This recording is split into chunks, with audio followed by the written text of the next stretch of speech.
सध्या राज्यभर गाजत असलेल्या भोंदूबाबा अशोक खरात यांच्या महिलांच्या शोषण प्रकरणाने मोठी खळबळ उडवली आहे. या प्रकरणी नाशिक येथील सरकारवाडा पोलीस ठाण्यात अनेक गुन्हे दाखल झाले असताना त्याच प्रकरणातील पीडित महिलेचे अश्लील व्हिडिओ व्हॉट्सअप ग्रुपवर व्हायरल केल्याचा गंभीर प्रकार कोपरगावात उघडकीस आला आहे. या प्रकरणी कोपरगाव शहर पोलीस ठाण्यात तिघांविरुद्ध गुन्हा दाखल करण्यात आला असून शहरात चर्चेला उधाण आलं आहे.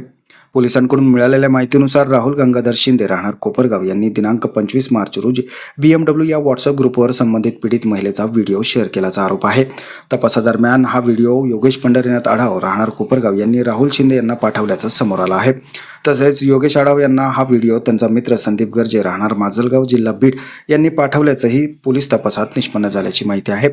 या प्रकरणी कोपरगाव शहर पोलिसांनी राहुल गंगाधर शिंदे व योगेश पंढरीनाथ आढाव यांना ताब्यात घेतलं असून त्यांना आज दिनांक 26 मार्च रोजी कोपरगाव येथील अतिरिक्त सत्र न्यायालयात हजर करण्यात आले होते. न्यायालयाने दोन्ही संशयितांना 1 दिवसाची पोलीस कोठडी सुनावली आहेत. दरम्यान आरोपी क्रमांक 3 संदीप गर्जे याचा शोध कोपरगाव पोलीस घेत असून सदर प्रकरणाचा तपास पोलीस निरीक्षक रामकृष्ण कुंभार यांच्या मार्गदर्शनाखाली सुरू आहे. सदर प्रकरण अत्यंत संवेदनशील व गंभीर स्वरूपाचे असून या प्रकरणात आणखीन महिला पीडित असण्याची शक्यता पोलिसांनी व्यक्त केली आहे. त्यामुळे पीडित महिलेची ओळख गोपनीय ठेवण्याबाबत विशेष खबरदारी घेतली जात आहे.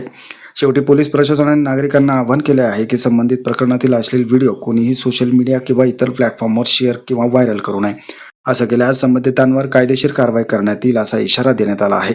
तसेच असे व्हिडिओ किंवा फोटोज व्हॉट्सअप ग्रुपवर प्रसारित केल्यास संबंधित ग्रुपच्या ॲडमिनवरही कारवाई करण्यात येईल असेही पोलिसांनी स्पष्ट सांगितलं आहे. माझं गाव चॅनलसाठी स्वप्नील कोपरे, कोपरगाव.